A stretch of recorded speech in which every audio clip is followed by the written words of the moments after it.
Elles ont été les premières à secourir les accidentés du 21 octobre 2016 à Izeka. Les autorités administratives et sanitaires, avec l'appui des populations, ont mis tout en œuvre pour apporter les premiers soins aux victimes.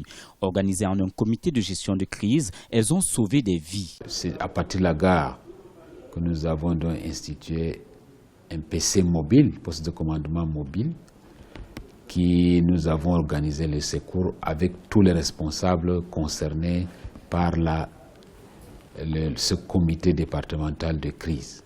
À l'hôpital de district, le personnel s'est déployé pour administrer les soins d'urgence aux victimes. La pharmacie a été mise à contribution et vidée de sa réserve médicamenteuse. Le matériel sanitaire a été entièrement utilisé et demande désormais à être remplacé. Il faut vraiment refaire une mise à niveau des consommables médicaux, du matériel qui a été utilisé ce jour-là parce qu'on a eu beaucoup de pertes.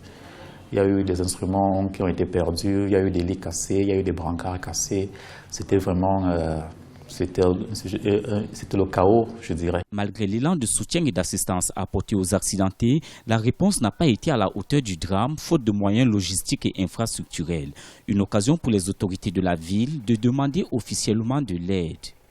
C'est une catastrophe qui appelle, n'est-ce pas, au renforcement des infrastructures de réponse à ces genres de catastrophes. Je crois que l'évaluation en termes de besoins se fera au sein de ce comité de crise qui a été mis sur place. On nous aide aussi à effacer quand même cette mauvaise image de la ville d'Izeka.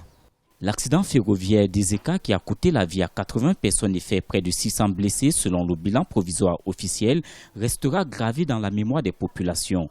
La société Camraï promet déjà 1,5 million de francs CFA de frais funéraires pour chaque victime pendant qu'un élan de soutien et d'assistance aux blessés s'intensifie dans tout le pays.